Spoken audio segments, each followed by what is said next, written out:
People consume too much sugar in candies and drinks, as well as fatty and starchy foods. We also drink lots of tea, coffee, and alcohol, and many people smoke too. The fast-paced lifestyle, especially in cities where desk jobs are common, means that people don't get enough physical activity. Many people drive to work and don't walk much during the day. All these factors contribute to issues like heart disease, cancer, trouble sleeping, feeling sad, tooth problems, digestive issues, skin troubles, and weight concerns. What messes with your energy balance? Lots of things can throw your energy out of whack.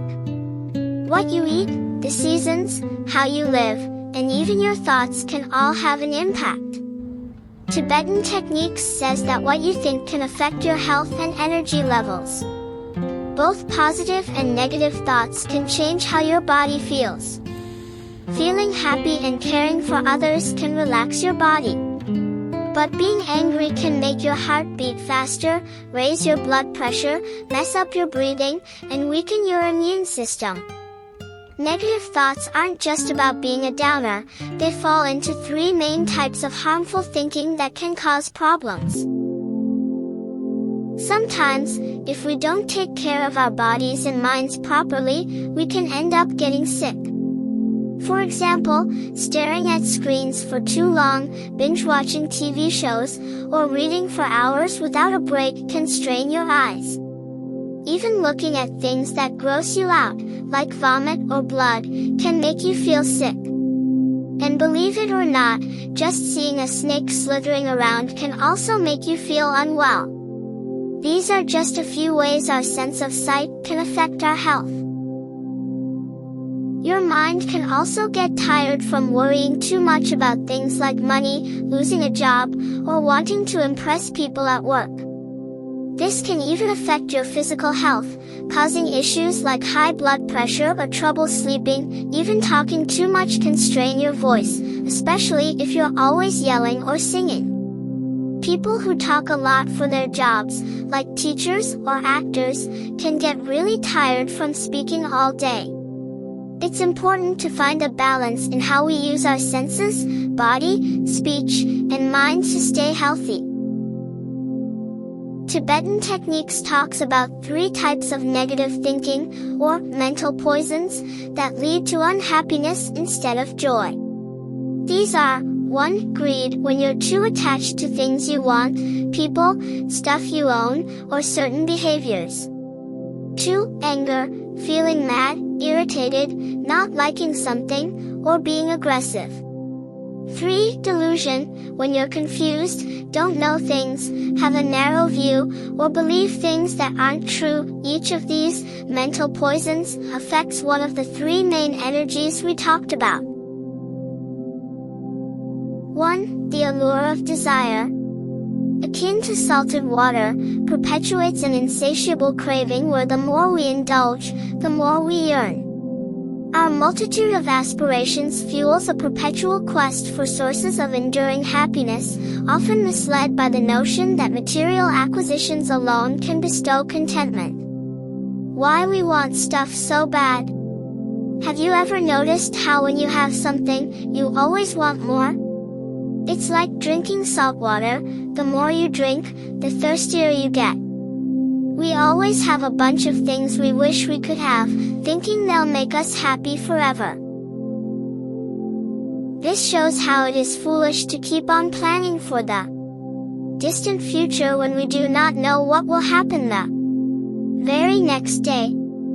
My grandmother always used to tell me that one day we have to leave our bodies behind and go into the next world empty-handed and alone. One day we'll leave this world with nothing, so we should appreciate what we have now. One of my friends used to say that as long as we're not in debt, we're rich.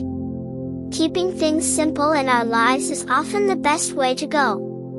When we want things too much, it can lead to greed, restlessness, and trouble sleeping. This can mess with our energy and even make us feel really anxious or even crazy. 2. Anger. Anger is the most destructive inner enemy both for ourselves and others. It is generated by feelings such as envy, jealousy, pride, selfishness, and the mental attitude which states, "I am right and you all are wrong." A person who is angry has no patience and no time to think clearly what it is they want to do.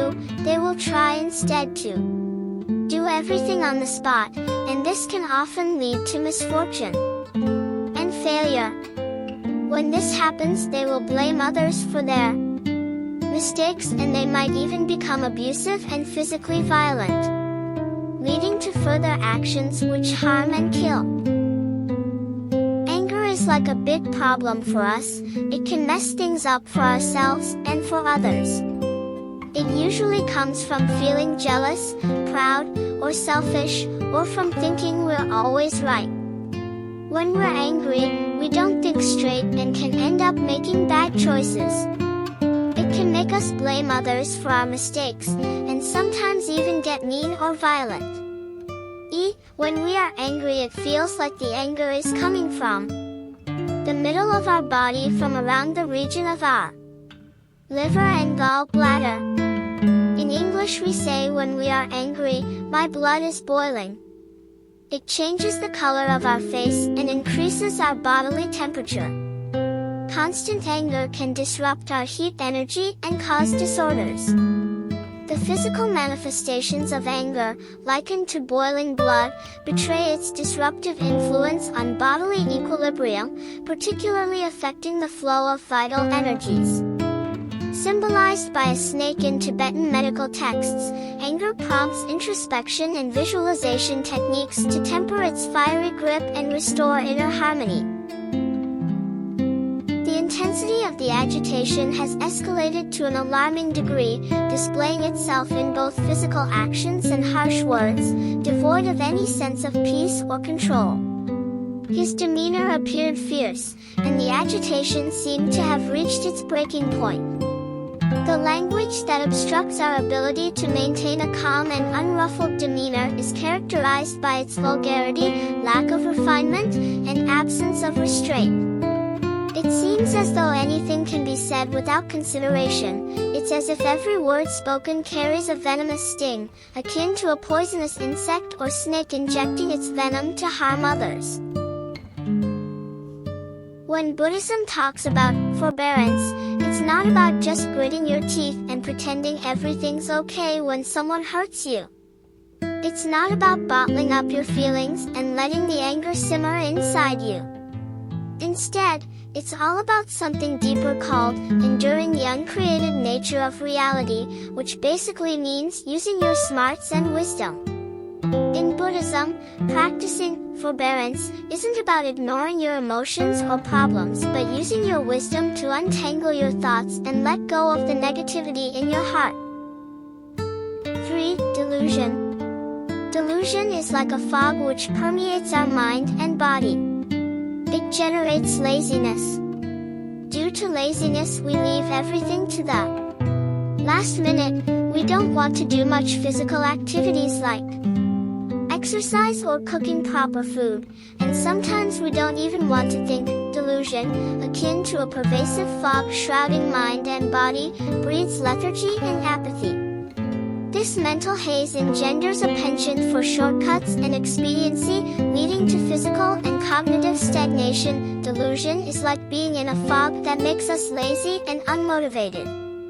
When we're lazy, we put things off to the last minute and don't feel like doing much, even simple stuff like exercising or making a good meal. We end up looking for the quickest and easiest way to do things, which can lead to being out of shape and not sharp mentally. This can throw off our body's balance and cause all sorts of issues. In the medical texts, delusion is compared to a pig, and it's like being totally clueless. These examples show that what you eat and how you live your life can impact your physical and mental health. It's important for teens to be mindful of their diet and lifestyle choices to stay healthy and feel their best, and let's not forget about how the changing seasons can impact our well-being. Each season has its own energy, and if the weather is too extreme, it can throw off our internal balance and make us feel off. So, it's essential to take care of ourselves in a balanced way to stay healthy and happy as we navigate through these different factors in our lives. When it comes to dealing with negative thoughts that mess with your head and drag you down, Tibetan Techniques has some awesome tricks up its sleeve. It's all about practicing mindfulness, being kind to yourself and others, showing compassion, and doing the right thing. By kicking those bad vibes to the curb and focusing on being positive, you can totally level up your mental and physical game. People who have done something wrong on their own often worry about how it will affect their reputation and try to hide their true selves. When you manage to face your mistakes head-on, you might feel a mix of regret and frustration about what you've done. Those who keep their wrong actions hidden may end up feeling regret later because their actions lack honesty and stability. People who have done something wrong on their own often worry about how it will affect their reputation and try to hide their true selves. When you manage to face your mistakes head-on, you might feel a mix of regret and frustration about what you've done. Those who keep their wrong actions hidden may end up feeling regret later because their actions lack honesty and stability. If you try to deal with your resentment by being confrontational or by taking sides, the problem won't really get better in the long run. Venting out your anger might make you feel a bit better temporarily, but it won't fix the underlying issues between you and the other person. Even if your own anger fades away, the other person's hurt feelings might still stick around, causing more trouble down the road. That's why it's important to start changing things from the outside by showing empathy, trying to understand each other's perspectives, and having open and positive conversations.